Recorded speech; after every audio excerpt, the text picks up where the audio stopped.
Tudo bom, oitavo ano? Continuando mais uma semana. Agora nós vamos para o tema Era Napoleônica. Pronto, chegou a grande figura histórica mundial, né? O Napoleão Bonaparte.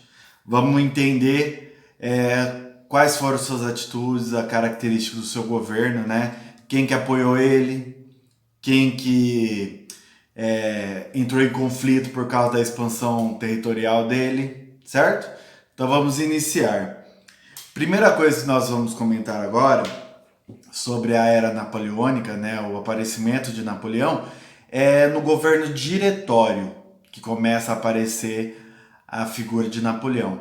Assim que tiram do poder os jacobinos, né, que eu já expliquei nos vídeos anteriores da Revolução Francesa, os girondinos reassumem o poder, tá? E o governo dos girondinos, né, que eles dão um golpe e tiram os jacobinos, chama diretório. Nesse diretório vão comandar 5 diretores, tá? Eles que vão ter as decisões políticas e econômicas do que vai acontecer daí em diante, tá? Então, assim que começa o governo do diretório, 5 diretores de origem burguesa, tá? Os 5 diretores eram escolhidos entre a alta burguesia e os 5 seriam eles queriam comandar o executivo, ou seja, aplicar o que precisava ser aplicado de leis, aplicar reformas, eram esses 5 diretores, correto? Só que qual que era o panorama social e econômico da França a partir do momento que tiram os jacobinos do poder? Uma crise econômica que já vem se arrastando desde Luís XVI, tá? Desde o luxo da coroa, já vem se arrastando essa crise. E agora com o diretório ainda mantém essa crise. Nem a Revolução Francesa conseguiu dar conta, né? Na verdade, diretório ainda faz parte do final da Revolução Francesa, tá? Mas os ideais da Revolução Francesa já ficaram para trás com o diretório. Então, a população empobrecida, miséria ainda, não estava tendo investimento no desenvolvimento do comércio, da produção agrícola. Então, não tem como sair dessa crise, correto? Então, assume aí o diretório 5 diretores, eles teriam as decisões políticas e administrativas. E só que o que acontece? Não teve grande mudança nesse diretório, porque os girondinos, não sei se vocês lembram, mas na época da monarquia constitucional, quem mandava eram os girondinos, tá? Então eles voltam no poder de novo. Então a população eles não tinham popularidade suficiente, os diretores, né, que era a alta burguesia. E ainda tinha as pressões dos jacobinos, né, por reformas sociais, tá? Então os jacobinos, mesmo fora do poder, eles continuaram pressionando o governo, tá? E também os monarquistas, né, que queriam assumir o poder de novo. Isso vem bem antes da Revolução iniciar, né? Que daí países como a Áustria e Prússia, eles se organizam junto com Luís XVI para retomar o poder. Não acontece, mas agora, novamente, existem ainda monarquistas e eles, obviamente, querem voltar para o poder. Então, tinha duas pressões contra os diretores, os jacobinos e os monarquistas, tá?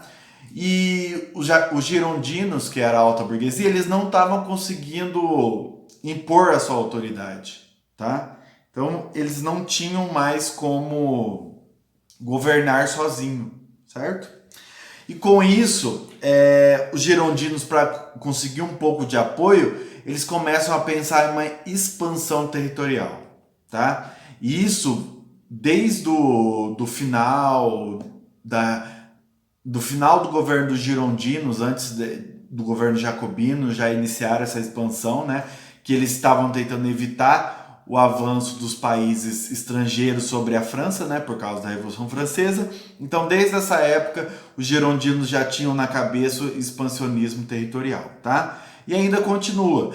E começa a se destacar uma figura nesse expansionismo territorial, tá? Nessas guerras estrangeiras, que é o jovem general de 26 anos, Napoleão Bonaparte. tá? Ele tem uma aliança com os burgueses, tá? Então quem financia as suas expansões territoriais, as suas guerras contra as outras nações são a burguesia. Então, Napoleão começa a se destacar, começa a vencer no norte da Itália, tá? Em algumas outras regiões também, e seu nome é cotado como um herói, como um conquistador, tá? Então começa a aparecer a figura do Napoleão, tá? A partir do momento que ele consegue vitórias militares, né, na sua expansão territorial, certo? Então, uma das suas vitórias, ele anexou a parte norte da Itália e algumas províncias da Bélgica. E isso chega como uma notícia muito boa na França, tá? E trazendo com ele um prestígio militar muito grande e popularidade no topo, né? Então, a burguesia aproveita desse momento. Então, eles fecham uma parceria, Napoleão e a alta burguesia, para iniciar um novo governo. Com isso, eles dão um golpe chamado Golpe 18 Brumário, tá? Brumário, como eu já falei para vocês, é o calendário da Revolução Francesa, como se fosse 18 de algum mês. Brumário por causa da Revolução Francesa. Então, no 18 de Brumário, tiraram o diretório, os 5 diretores, e ele é proclamado o primeiro cônsul. Então, esse período em que Napoleão dá o golpe, junto com a burguesia, é chamado de consulado, em que Napoleão vai ser o primeiro cônsul e vão ter mais 2 cônsuls que vêm da burguesia, tá bom? Então, aí, a aliança que eu falei para vocês. Novo governo, ainda assim a burguesia está no poder, só que agora com uma figura forte no comando, que é Napoleão Bonaparte, né? Que é um militar. Então, ó, qual que é a primeira coisa que ele faz? Reprime os opositores. Todo mundo que ia contra os burgueses, os girondinos, né, no período do diretório, ele vai lá e reprime, tá? O militar, então, ele tem essa visão de repressora, né? Uma visão mais autoritária para reprimir esses movimentos. E ele concentrou várias funções ao seu poder, tá? Apesar dele ter outros 2 cônsuls, ele que assumia a maioria do poder. Então ele vai contra a ideia dos 3 poderes, tá? De Montesquieu. Ele barra isso, ele para a ideia dos 3 poderes porque ele assume muitas funções. Outra coisa, ele censura a imprensa, tá? Para não ter oposição. Uma das ideias da burguesia era realmente acabar com os opositores, já que ele não tinha força no seu governo diretório, ele arrumou uma pessoa de pulso forte, né, que era um militar muito prestigiado. Então, ele censura a imprensa e acaba suprimindo as liberdades individuais e políticas dos cidadãos. Ou seja, a população não vai ter mais a liberdade que tinha na época da Revolução Francesa. Tá? Fim do absolutismo desde a Revolução Francesa, não é mais rei, né, que vai ter o poder absoluto, mesmo que o Napoleão tenha um poder muito forte, né, o absolutismo não voltou mais. E muitas das ideias da Revolução Francesa ficaram para trás, tá? Apesar de Napoleão ainda manter muitas ideias iluministas, muitas coisas que eram consideradas mais radicais foram deixadas para trás. E, professor, qual que era a postura do Napoleão para ele conseguir muitos apoiadores e tudo mais? Fora o que eu já falei para vocês de conquistas militares, popularidade por causa disso, ele garantia para a população que ele transformaria a França numa das potências mais fortes do mundo, tá? Ele falava isso para a população. Então ele representava uma figura política firme, de pulso firme, e com um comando militar que ajudava nesse pulso firme, tá? Essa era a visibilidade política de Napoleão. Outra coisa, já que ele tinha esse pulso firme, que nem muitos comentavam, ele trouxe uma visão de segurança e estabilidade política. O Napoleão vai dar segurança para a gente e vai ter uma estabilidade política porque ele governa com poder, né?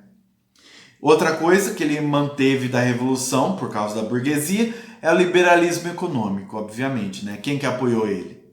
A alta burguesia. Então, o liberalismo econômico privilegia quem? A burguesia, né? Que vive do comércio. Outra coisa, para manter a população média junto com ele manteve a reforma agrária. Tá? Napoleão não quebrou totalmente com as mudanças das populações médias e baixas. Apesar de, sim, ter feito muitas mudanças que acabaram com algumas conquistas da Revolução Francesa. Gente, vou parar um pouquinho aqui para o vídeo não ficar muito longo. Já já eu volto com a Era Napoleônica.